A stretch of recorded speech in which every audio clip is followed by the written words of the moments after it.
Ассаламу алейкум, урматтуу улуу кыргыз журту. Жаштар сүйлөсүн теле долбоору Талас областына караштуу Кара Бура районунда жайгашкан Эшеналы уулу Сейитбек атындагы орто мектептин жалпы жаштары менен жана эжагайлар менен төрүбүздүн куттуу коноктору менен бүгүнкү сиздер менен биз негизги талкуулап турган тема жаштар жана майрамдар деген темада сүйлөшөбүз. Биз менен аягына чейин бирге болуңуздар. Ушул жаштарыбызга коноп жана серепчи болуп келген биздин конокторду тааныштырып өтсөк, Жаңы Муун кайрымдуулук фондунун жетекчиси Абдубали уулу Нурбек байкебиз. Кош келдиңиз. Жана ошондой эле дин таануучу коомдук ишмер Мухаммад Исмаил. Кош келдиңиз. Коомдук ишмер Дилмирөй Адеп Ахлак жана Маданият борборунун жетекчиси Өзбек Чотонов. Кош келдиңиз. Жаңы Муун кайрымдуулук фондунун өкүлү Бакыт Турсунбаев мырза. Кош келдиңиздер. Урматтуу анда коноктор, сиздерден баштасак, ушул бүгүнкү биздин темага көз карашыңыздар кандай? Азыркы биздин май айы өзгөчө ушул майрамдарга бай айы. Ушул майрамдардын айынан биздин бир топ кыздар балдарыбыз, өспүрүм курактагы жаштарыбыз бул дүйнөдөн кош айтышып кеткен учурлар да көп Кыргызстан боюнча. Анда сөз сиздерде. Азыр биздин жаштар жашоого даяр эмеле, ушу тойго даяр болгондой. Ушу буларга азыртан эле той да. Чоңоюп калса той, 15-ке чыкса той, мектеп бүтсө той, бүт эле той да. Болгондо да өтө кымбат бага кетирип атат акчаны. Апасын коркутуп, мага туфли алып берсең өлөм, көйнөк алып берсең өлөм. Жазанып алып, барып арак ичип, көчөнүн баарын кыйкырып, мас болуп жүрө. Жап-жаш балдар, жап-жаш кыздар, өзгөчө кыздар. Көчөлөрдө мас, эркектерге тийишип, машиналарына кирип атат. Ичкени Ягуар, чеккен тамеки, 8-9 класста көчөлөрдө мас болуп жатат. Вечерден кийин. Ошондой деңгээлге келип калды. Эң немеси атасын коркутуп, энесин коркутуп, көптөгөн акча кетирет экен. 15 000, 20 000 сомго чейин. Чогултуп алып. Кайсы кыйратканына кетирип атат. Али жогорку окуу жайга жете элек. Мектепти бүтүп алып, берде кутуруп атат. Кайсы эмнени кыйраттыңар? Академия бүттүңөрбү? Мына суунун формуласын билбейт. Кетиргени көп акча. Коркуткан ата-эне. Мына ошондой болот да азыр. Былтырда ошол Жалал-Абадта дагы ушундай маселе болгон. Ошол 6 окуучу каза болгондо ошол майрамдын айынан. Анан урматтуу эжелер, жылына көп жерде каза болуп атат. Жылына бир карасаң Таласта авария болуп аткан, бир нече бала өлүп атат.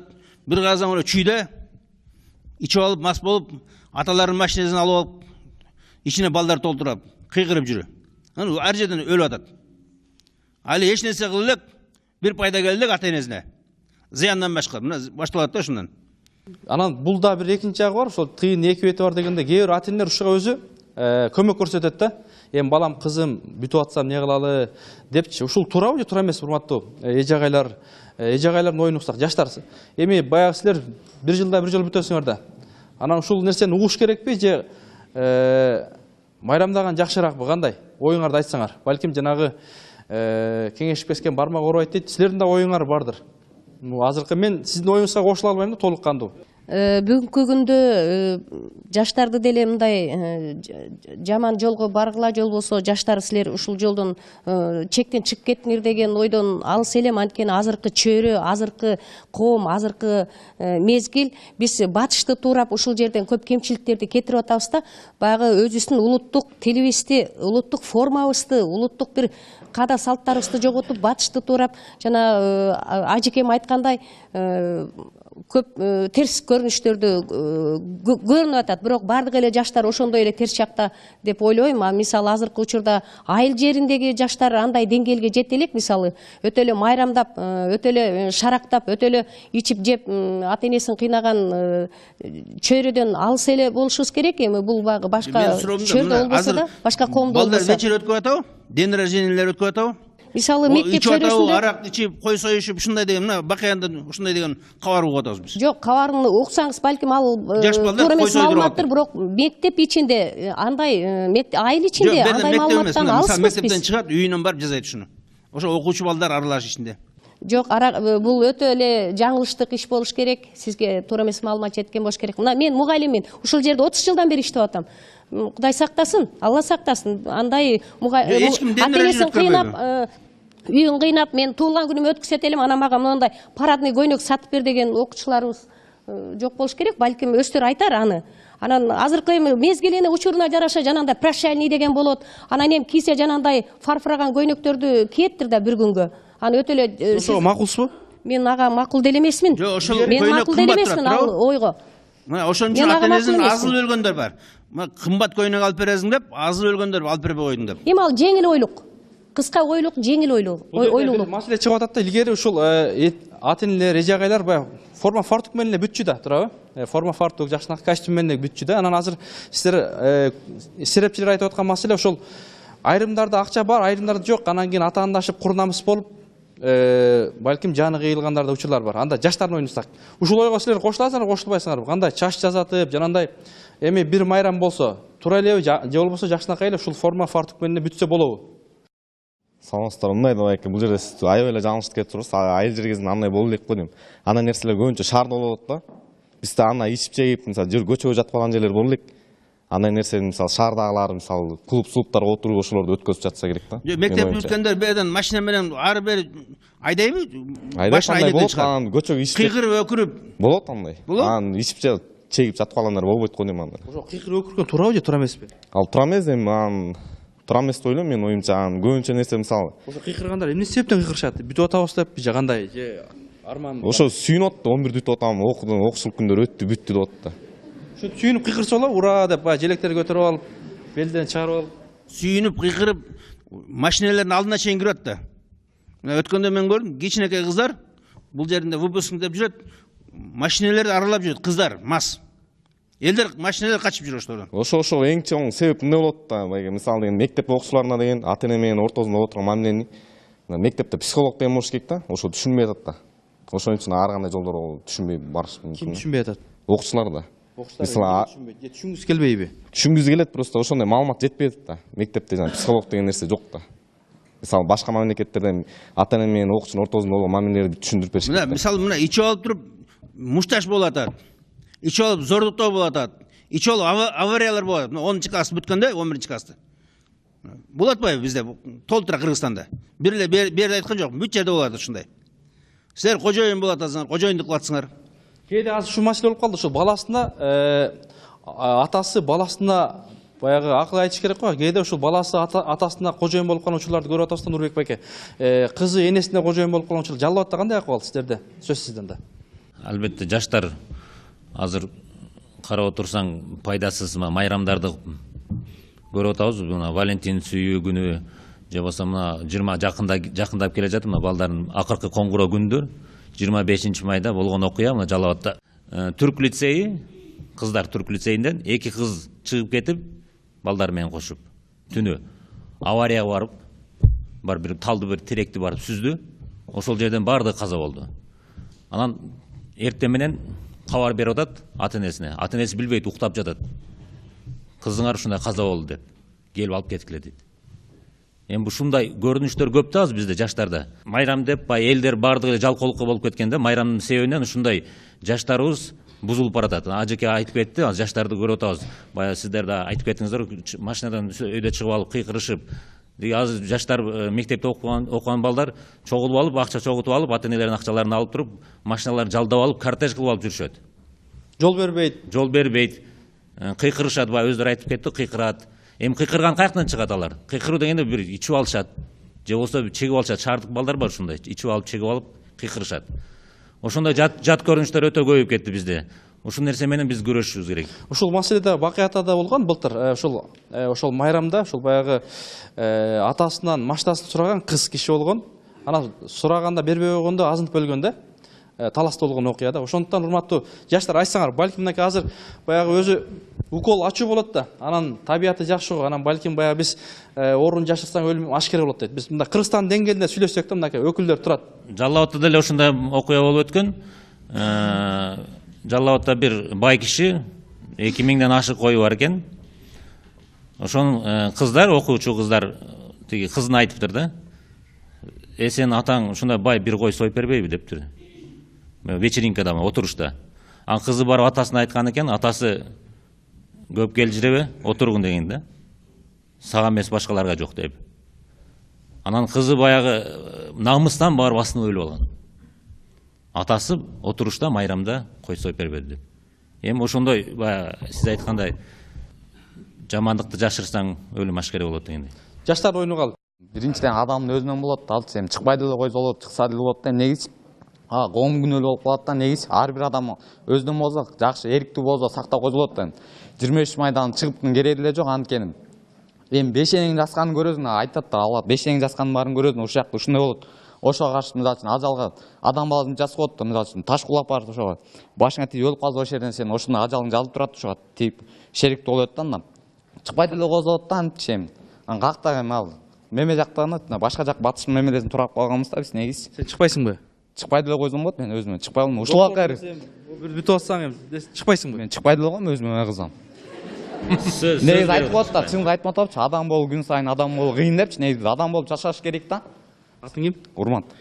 Урматтуу телегөрүүчүлөр сөз берип атат. Эми биз бул жигитти иликтейбиз. Жок, сени жакшыраак суранса чыгасың да, туурабы?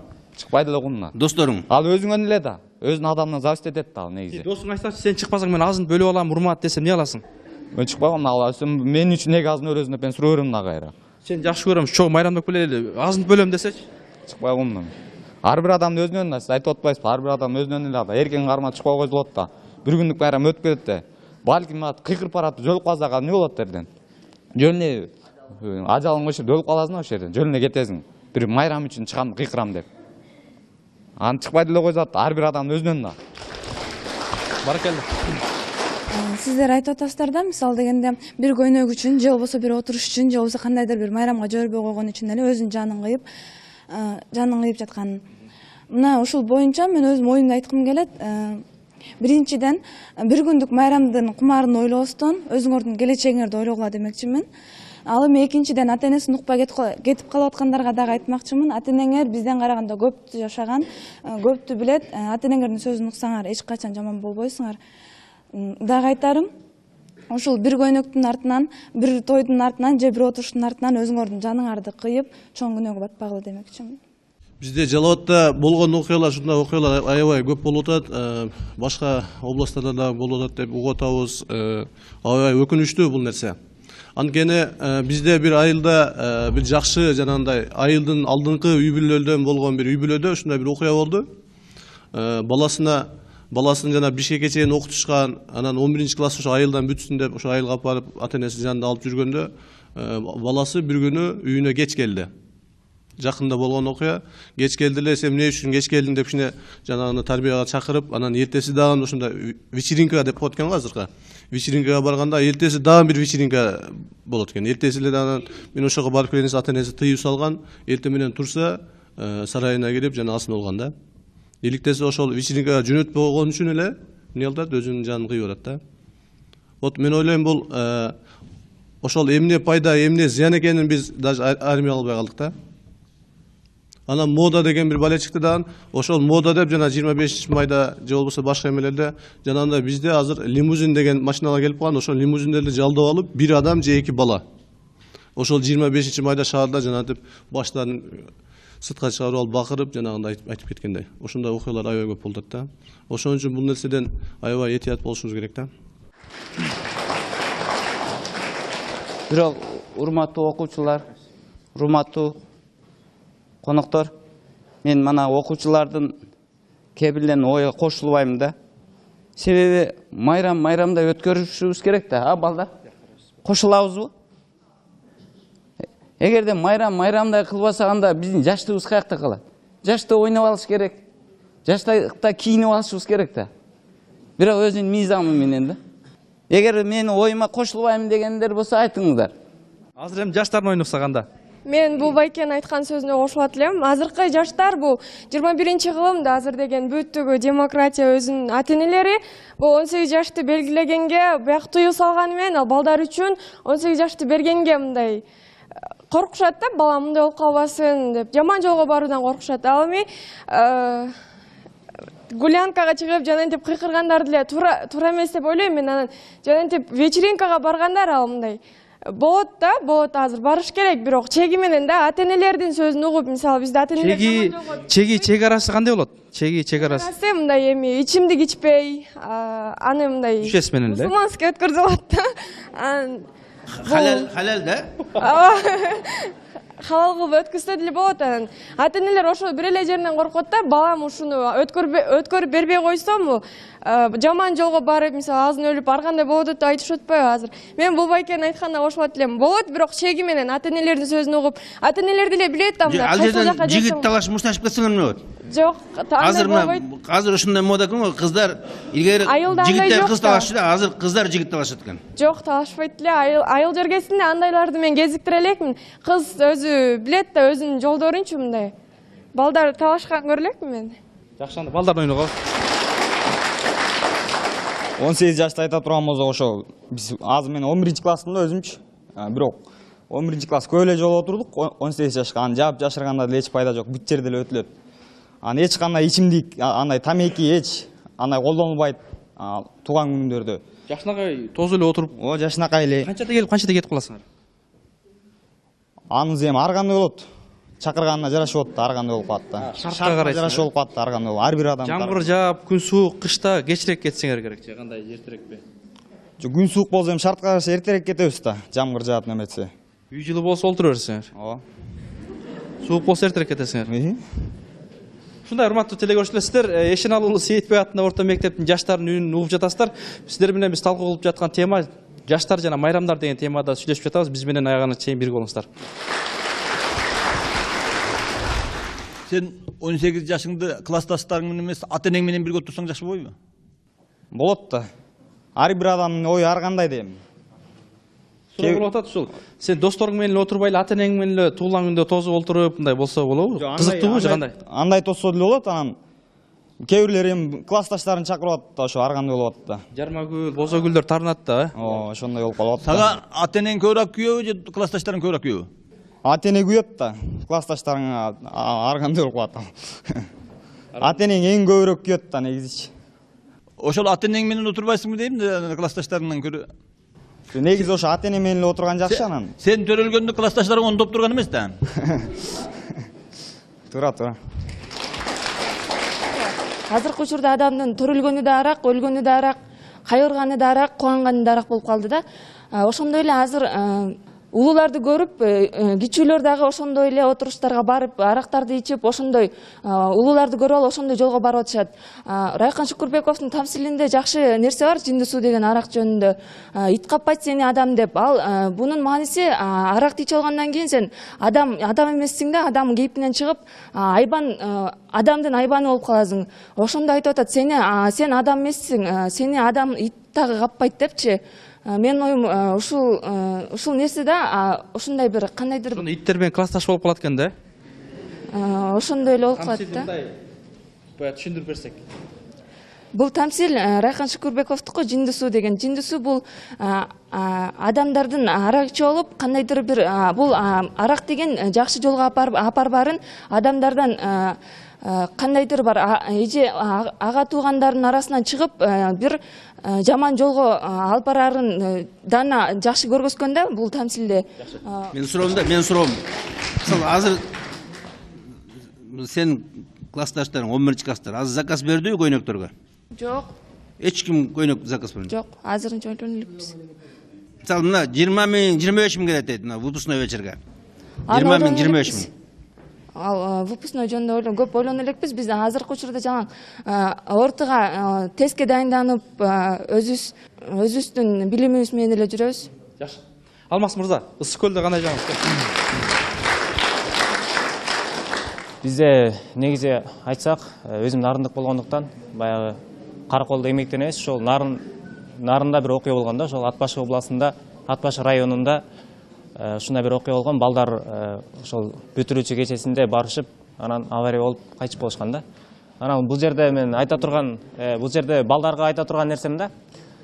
Бул жерде биздин конокторубуз сүйлөп атат. Анан ушундай бир чын эле биздин балдарыбыз ушундай бир жаман жакка баратабы деген ой пайда болду. Анткени жанатан бери бир убакыттарда биз бир да бала бир ачууччулукту айтып, жок мындай болгон жок, мындай нерселер болгон жок биздин өзүбүздүн айылыбызда, мамлекетибизде деп эч бир балдардын мындай айтканда ачык айкын сөздөрүн биле алган жокмун да.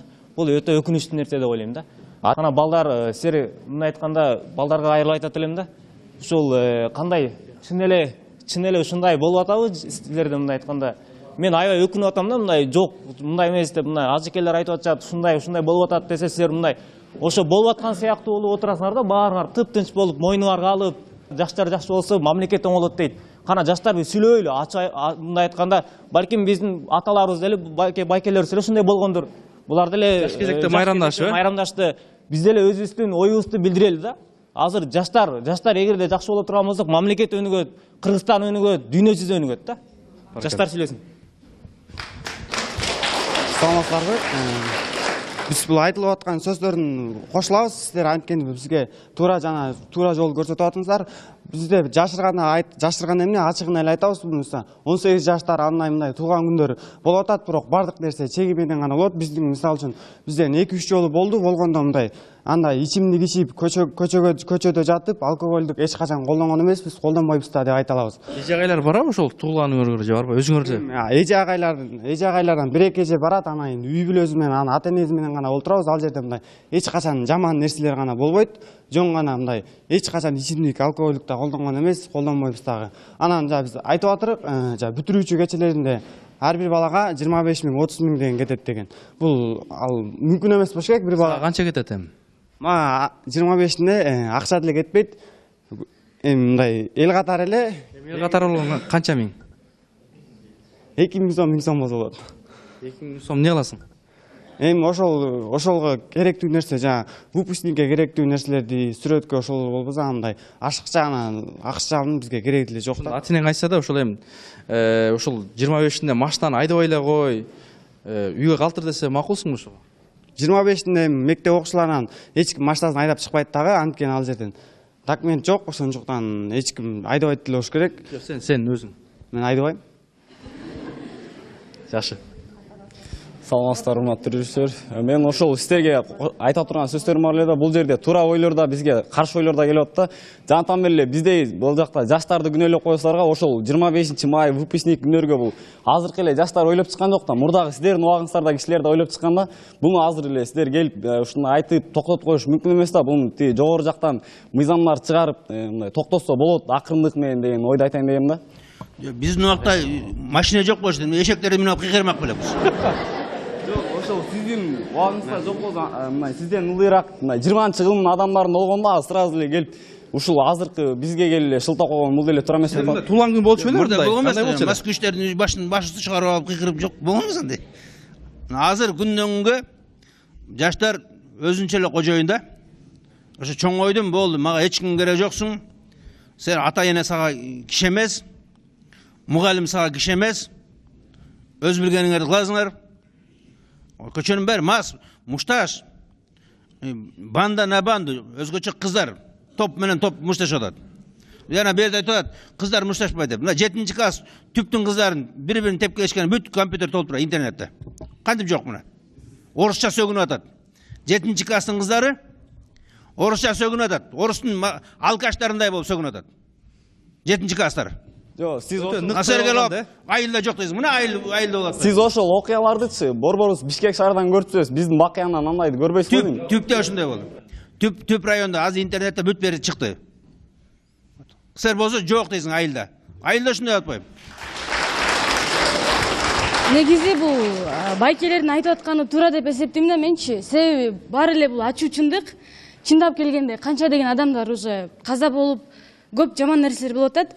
Биз өзүбүздүн бир күндүк майрам, бир күндүк көңүл ачуубузду мындай өзүбүздүн келечегибизди ойлонбой жасайбыз да. Көп эле нерселерди мындай өзүбүзгө мындай майрамдап эле бир күн эле жыргап алсак болду да. Ал эми алдыда эмне болот? Жашообуз кандай болот? Окуйбузбу? Келечек эмне болот мындай? Кененирээк ойлонбойт да жаштарчы. Анан көбүнчө деген мындай сиздер айтып атасыз да, айыл жергесинде да болот депчи. Мен мындай уга элекмин, Бакыянда кыздар көчөдө арак ичип алып мас болуп депчи. Көбүнчө бул көрүнүштөр шаар жергесинде болот, бирок байкелер айтып атат, чын булчу, чындык. булар бизге мындай болбосун деп айтып атат да. Бизге пример кылып, өзүбүздүн жашообузда бир гана жакшы нерселерди жасайлы деп, жаман нерседен алыс болуп мындай аларга окшогула деп бизге пример айтып атат да. Вирустан качкыла деп. Ооба, ошентип атат да. Силер таласта мына Калининде bir жылда 3 кыз азыл өлдü дейт. Вечерге жібербей қой деп. Мына ошо Калининдик бирөө айтты, мына биздин айылда 1 жылда 3 өлдü дейт. Азылып. Жана капрончулукка менен муун өлдü дейт керебетке. Эми алгыстар өзүрүн силер баарыңар жакшысыңар. Бакыяндын баары жакшы, бир да алкаш жок бакыяндык. Жок, эми кыздардын арасында, аялдар арасында андай жок деп эсептейменчи. Эми балким бар, бирок мындай ачык көрүнөт. Ата-энеңерди коркутасыңар, вечерге жибербей койсо. Ата-энебизге эч нерсе. Терезеден качасыңар түндө. Ата-энебиз уруксат бербесе. Анан баарыбыз жакшыбыз. Эч ким берди. Баарыбыз ата-энебизди угуш керек, бирок эч ким эч нерсе пиво да ичпей. Айтканыңыз деле чын. Бирок балким андай мындай болуп кетет, бирок сиз бизге айтып атасыз да оюңуздучу. Жаштар мындай болгула деп. Туура сиздин айтканыңызды угушубуз керек. Сиз улуу адамсыз, өзүңүз көп нерсе көрүп, бизге акылыңызды айтып атасыз да. Анан туура биз дагы ошолорду угуп, улуулардын акыл санаатын угуп, чында майрамдарды уюштурбай койсок деле болот да. Анан бир күн уюштурбай койсо силер разы болосуңарбы? Ооба. Эмне коркутуп жана агайлар айтып аткандай ызчуу болбойбу? Жакшы дагы, жаман жагы да жок. Чында жаман жактары болуп кетиши мүмкүн, кокустук, бирок жакшы бар, көңүл ачып эже агайлар менен бир 5 бармак кылып, күн жарыкта ата-энелер менен тоого чыгып, же болбосо мугалимдердин ата-эненин коштоосунда окуучулар досторуңар менен майрамдап, бирок анчалык деңгээлде жаман болбойт деп эсептейм. Андай угуш керек ата-эненин эң негизгиси. Ата-эне бизге эч качан жамандык каалабайт да. Алар эмне десе дайыма чын. Бүгүнкү тема аябай эң орчундуу, эң мазмундуу тема козголуп атат бул жерде. Мен ушу келген коноктордун баардыгына ыраазычылык билдирип кетем. Биздин окуучулар менен бирдикте, мугалимдер менен мынакей ортодо жакшынакай ой пикирлер айтылып атат. Бул жерден биз ушул айтылган ой пикирлердин туура жактарын өзүбүзгө кабыл алышыбыз керек. Жок, улумун силер өзүңөрдө деле ушундай бар болчу деп айка күнөөнү оодарбашыбыз керек. Мына биздин алдыда май майрамдары келе жатат.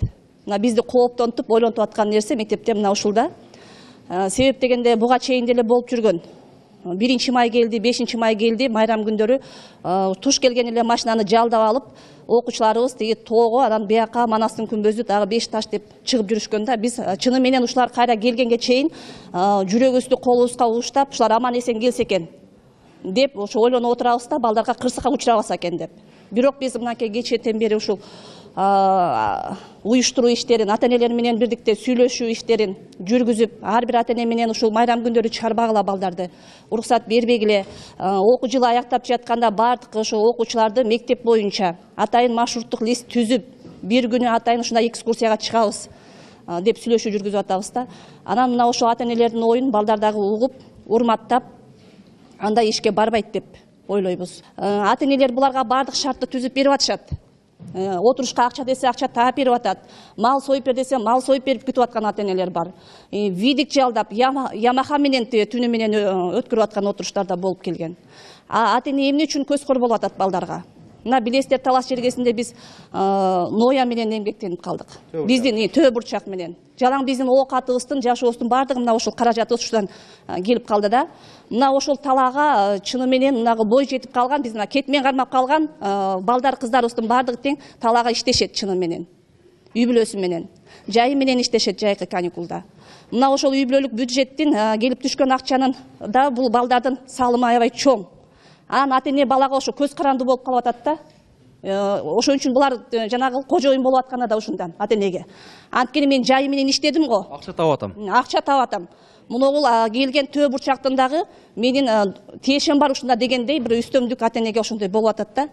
Байкуш балам ушу жайы менен иштеди, чын эле деп ата-эне дагы көзкор болуп, ошо деген акчасын таап берип, кийем дегенен кийгизип, ошо көзкор болуп атканы да ушул жагынан да. Демек, урматтуу ата-энелер өздөрү акча таапса жакшыраак болмок, Мен эжекеге сурады, эжеке мындай да, мына илгери кыз чоңоюп калганда аябай кайтарчу да.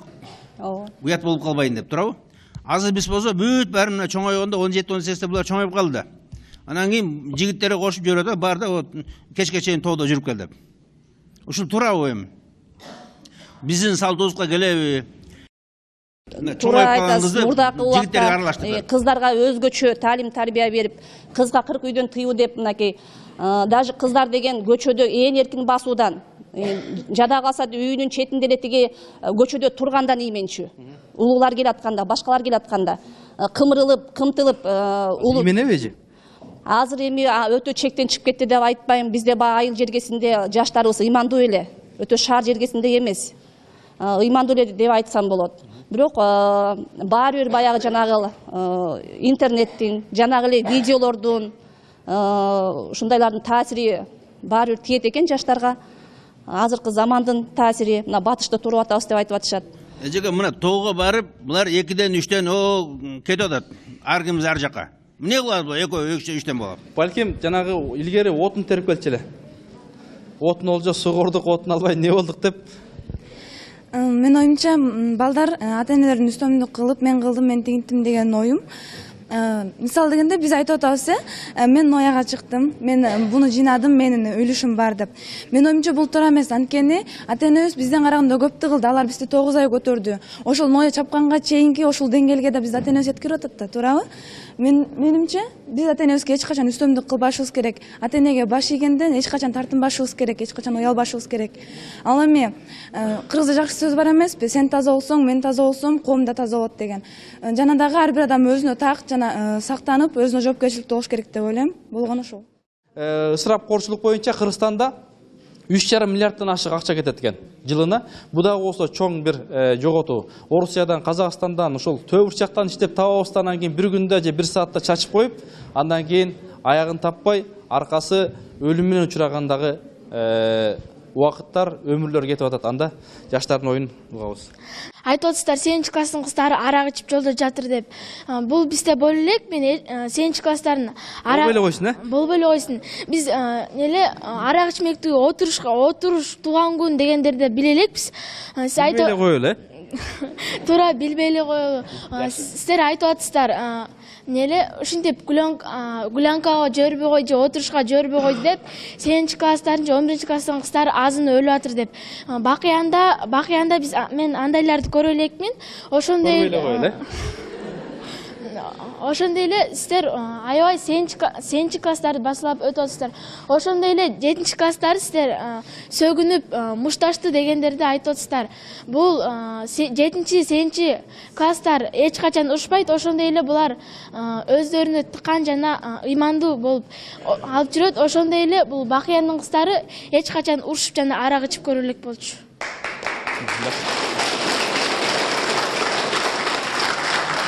Анда сіздер ненормальный екенсіңдер осы эле.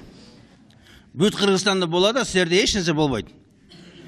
Елдер арак ичип кыйкырып жүрсө, сіздер жөн лимонад чоолу кыйкырып жүрөт кызыңар. Туулган күн өтпөй ошол туулган күн эртең менен туруп түндөн аман чыкканың эле туулган күндө. Эртең менен туруп жашынакай ден карның соо болуп ошол туулган күндө. Ошол мен айтам.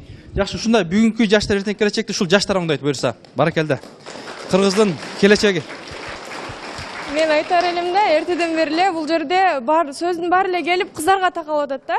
Ал эми 5 кол тең эмес да, жаман кыздар да бар, жакшы кыздар да бар арасында. Ал эми бир макал бар го, бир карын майды бир кумалак чиритет деген. Бир эле ошол жаман кыздын айынан баардык кыздар жаман көрүнүп атат да. Анан айтар элем, бул 18 жаш жана гулянкалардын пайдасы деле жок, билүүсүнчө зыян болсо, бул ата-энелерибизге көптөгөн каражаттар кетип, ысырапкорчулук көбүрөөк болот да. Ал эми ошол кеткен ысырапкорчулукту, акчаларды биз өзүбүздүн келечегибиз үчүн чогултсак, жакшы болот деп айта алам. Байке, сиздин оюңузга кошулбайм. Айнектен качып чыгып, анан кийин балдарга менен кыздар жүрү деп мындай эч боло элек. Биздин мектепте Бакыян айылында эшин алдым. Биздин кыздар, балдардын баардыгы ыймандуу. Айнектен качып чыкпайт, эшиктен качып чыгат дебейсиңби?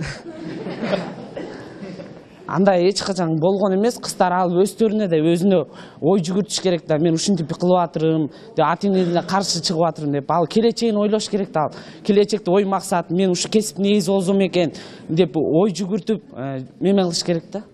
Жанатан бери сөз болуп атат да, бул жерде мен билбейм, эки пикир болуп атат да. Азыр бир кыз айтып кетти, туулган күндөр бизде болбойт, майрамдар өткөрбөйбүз биз жаштар деп. Ана бул жакта кыздар айтат, пайдасы дагы бар, анын гулянка деп айтып атат. Азыр мен түшүнбөй атам, азыр силерде барбы же жокпу ушундай? отуруштар, день рождениялар дагы башка. Жумурткада кыр барбы дегендей болуп атат окшойт да. Ушундай күндөрдүн бардыгы 11 класс күндөрү эртең эч убакта кайрылып келбейт.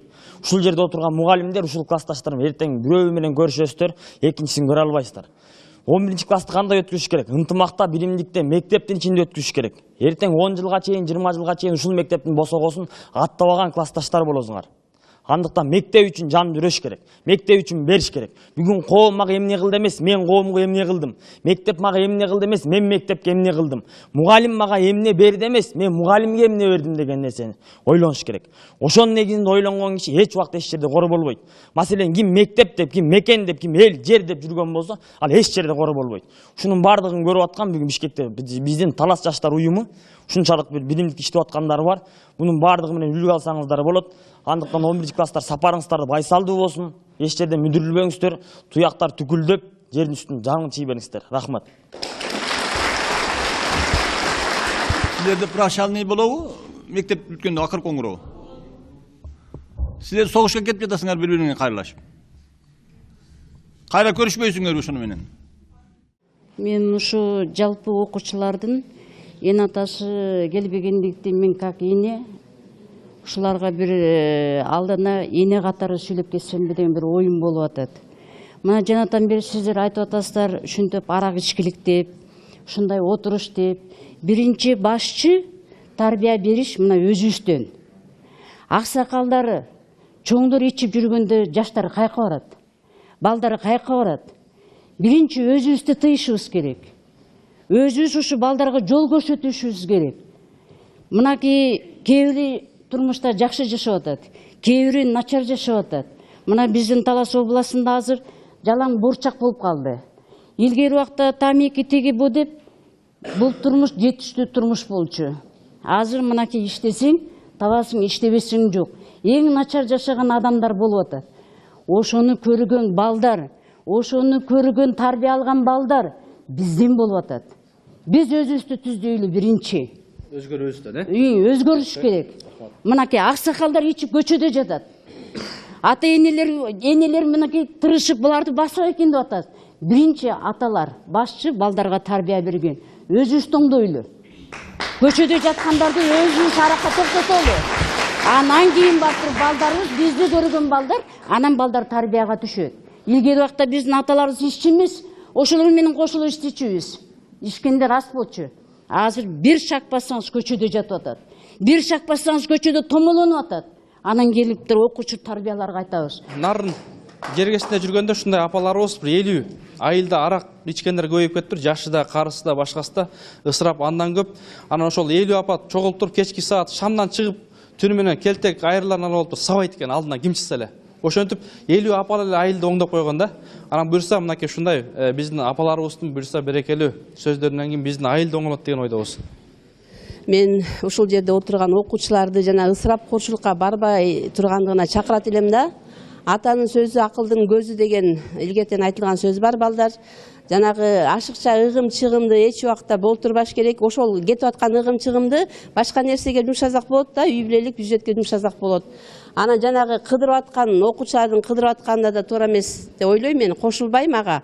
Чын эле силер эмне ушул менен эле кетип каласыңарбы? Айылды 11 классты бүткөн эле кетип каласыңарбы?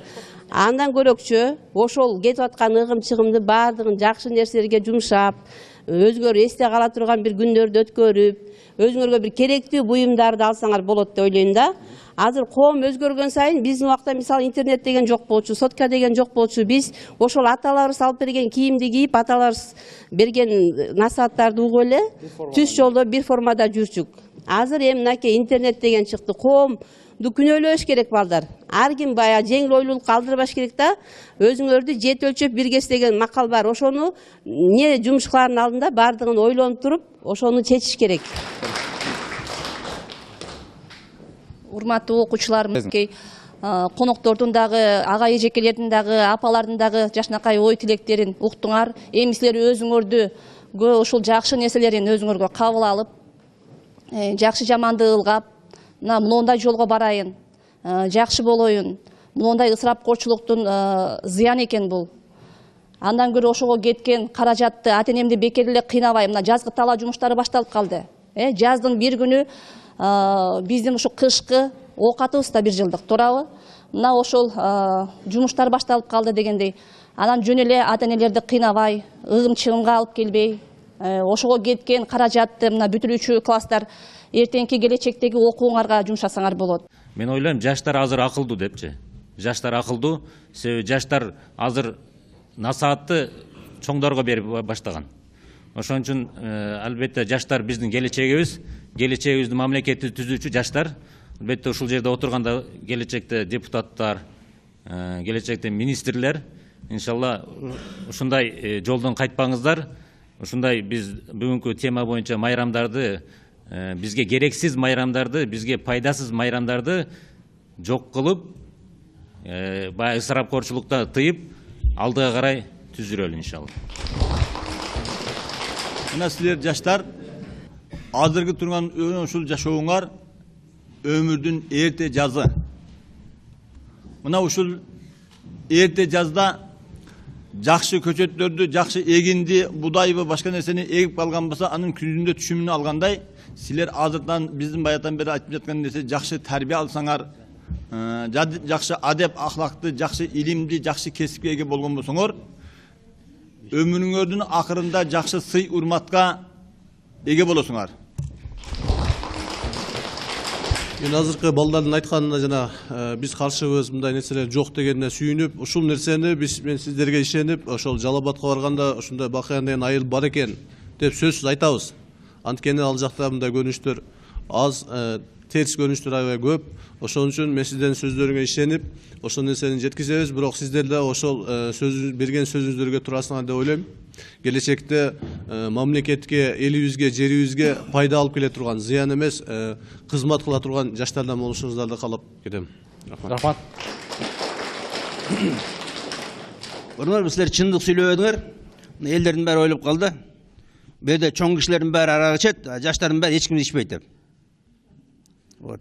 Чындык сүйлөгөндү үйрөнүш керек. Чындык ачуу болсо түз сүйлөш керек. Аздан баштап жалган сүйлөсөңөр, эч качан оңолбойбуз биз.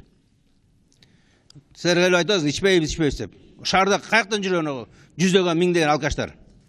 Жап-жаш 23-24 жашта кыздар, балдар азыр бомж болуп жүрөт. 23-24 жашта. Мурда орус бомждорду көрсөтсө, азыр кыргыз бомждор болгондо 23-24 жашта бүтүп калган бомж. Көчөдө жүрөт. Ошолор вечеден башталган. Ошолор мындай оюндардан башталган, майрамдардан башталган. Болбош керек мындай майрам. Турмуш деген оор нерсе. Оңой нерсе эмес. Аябай кыйын нерсе. Асер бир гана оюн. Окубай эле барасыңар, кеч-кечен ойнойсуңар, бузласыңар, жүрөсүңөр. Берден келип ата-энеңерди коркутуп, алдап, акчасын алып кетип атсыңар, аны өткөрүп атсыңар. Мен жакшы киши болом, жакшы атул болом, жакшы профессияга ээ болом дегендер, андай иш менен займас керек. Ана мына мектептеги 10 жылдык, 20 жылдыктан мына ошолор үлгү алат. 10 жылдыкта, 20 жылдыкта толтура акча кетип атат, толтура арактар ичилип атат. Аны мына жаштардын баары көрүп атат. Үй бүлөлөр бузулуп атат. Ошол нерсе болбош керек. Келсе 10 жылдыкта, келсинде белегин берип алып анан кете берсин. Берден келип кантип арак ичишти көргөзбөй, кантип бузулушты көргөзбөй. Чоң рахмат. Рахмат. Жаштарыбызга жакындан жардам көрсөткөн мугалимдер жамаатына жана мүдүргө жана ошондой эле Замандаш партиясына ыраазычылык билдиребиз. Бүгүнкү жаштар эртеңки келечек дейт. Эл жериме тынчтык тилейм бул айда, эл чөкпөсүн кайгы сана убайга. Аман жетип бул жылга, дагы бир жыл жакындадык Кудайга. Бүгүнкү биздин жаштарыбыз кээде 1 сааттык, 1 күндүк майрамдын айынан ата-энесин коркутуп, кээде өзүн коркутуп, кээде майрамда жок, андан кийин көйнөктө жок, анан шымда жок, бул дүйнөнү узап кеткен жаштарыбыз өтө көп. Ошондуктан Кудай Таала жин шайтандан алыс кылсын деген тилек менен жаштар сүйлөсүн теле долбоору Эшеналы уулу Сейитбек атындагы орто мектептин жаштары менен силерге болушунча пикирлерин билип берди.